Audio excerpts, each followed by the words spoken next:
Hello everyone, welcome back to the channel. Today we're diving into a massive story that's sending shockwaves across the global stage. Overnight, reports emerged that Russia's critical supply line to Crimea has been wiped out in what's being described as a total collapse. This isn't just another battlefield update. It's a major turning point that could reshape the entire balance of the war in Ukraine. For months, Ukraine has been signaling its intent to strike deep into Russian-held territory, targeting logistics, command posts, and supply networks. But this latest development takes things to a whole new level. The Kerch Bridge, also known as the Crimean Bridge, has once again been hit, reportedly suffering significant structural damage. This bridge, stretching nearly 20 kilometers across the Kerch Strait, has been Russia's lifeline connecting the mainland to occupied Crimea. Its destruction or serious impairment changes everything. Built under Vladimir Putin's watch after Russia's annexation of Crimea in 2014, the bridge has been both a physical and symbolic connection between Russia and its prized peninsula.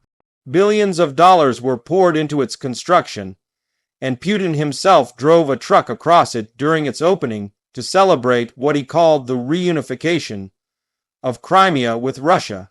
Since then, it has carried a huge share of Russia's military logistics, troops, tanks, ammunition, food, and fuel, all heading south toward the front lines in southern Ukraine. Now, that crucial artery appears to be in ruins once again. Reports indicate a massive explosion occurred overnight, likely the result of an underwater operation using high-grade explosives.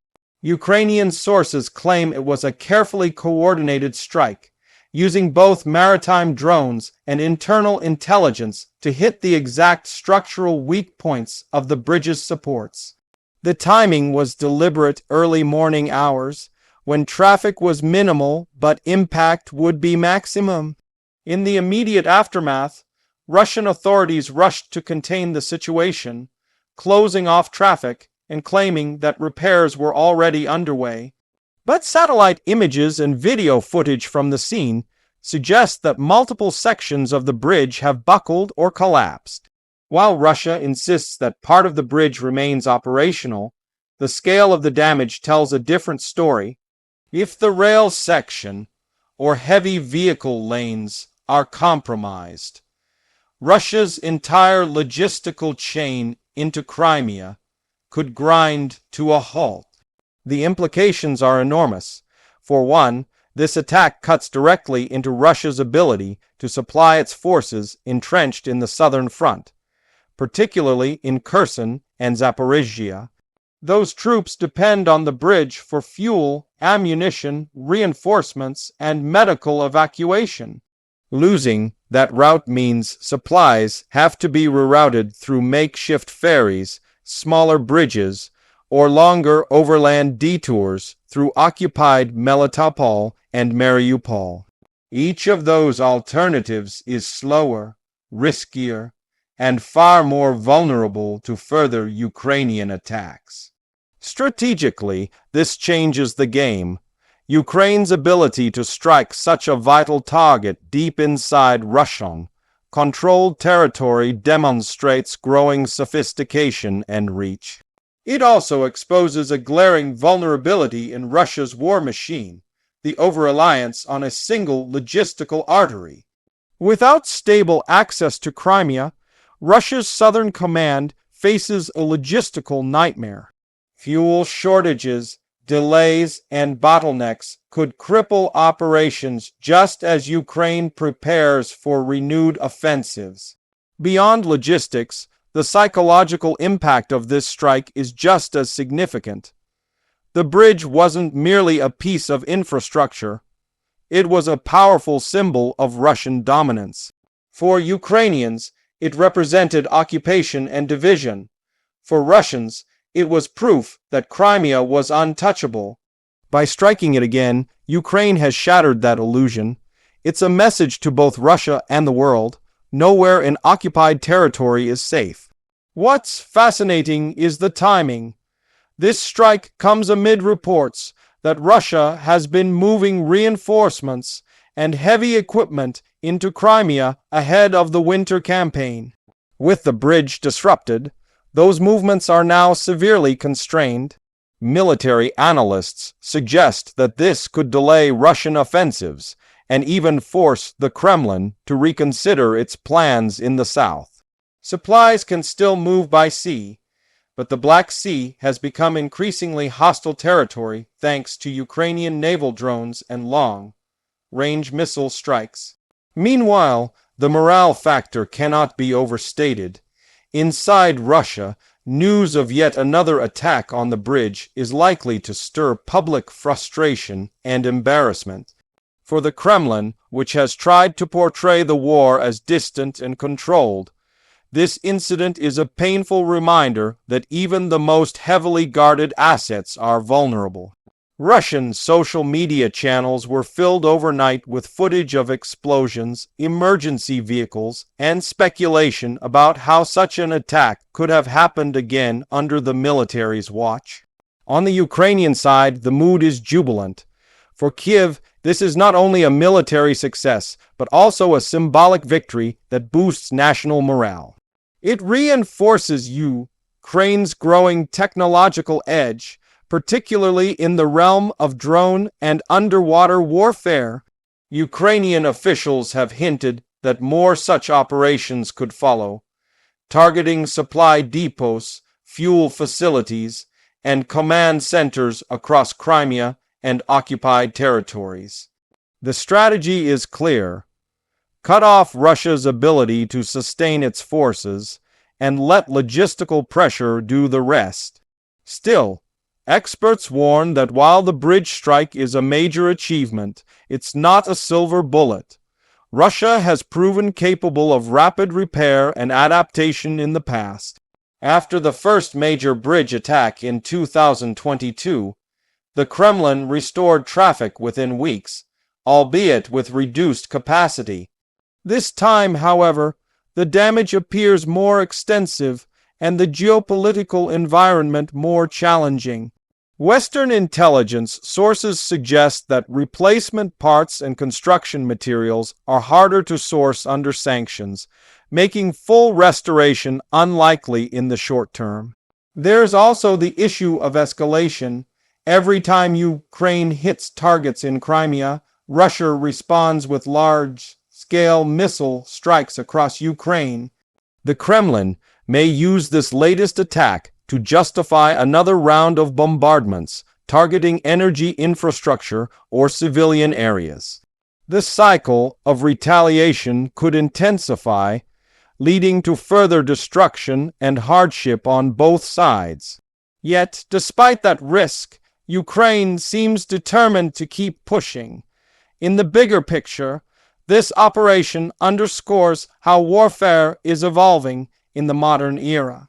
Precision strikes, drones, and cyber-enabled sabotage are replacing the traditional large-scale offensives of the past. Ukraine has mastered the art of hitting Russia where it hurts most, its logistics and prestige.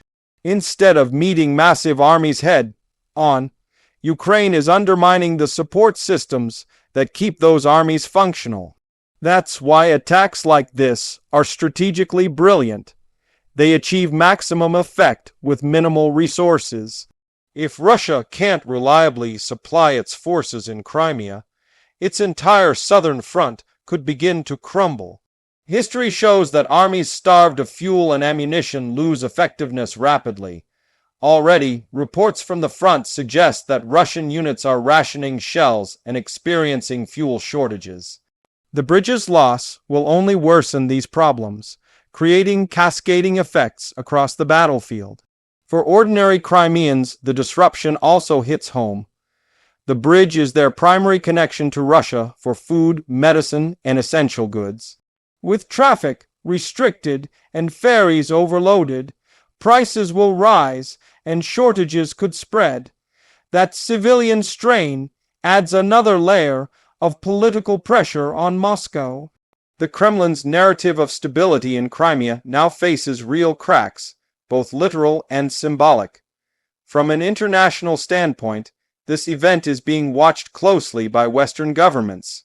It demonstrates the continued effectiveness of Western supplied intelligence, technology, and hardware that underpin Ukraine's deep strike capabilities. It also reassures allies that Ukraine can maintain pressure on Russia even as the war drags on. At the same time, it signals to hesitant countries that continued support pays off. Each successful strike weakens Russia's capacity to prolong the war. It's also worth considering how this might shape Russia's broader strategy. The Kremlin may now shift resources toward defending supply lines rather than expanding offensives. We could see increased militarization of Crimea, tighter control over the strait, and possibly renewed efforts to establish alternative routes across the Sea of Azov.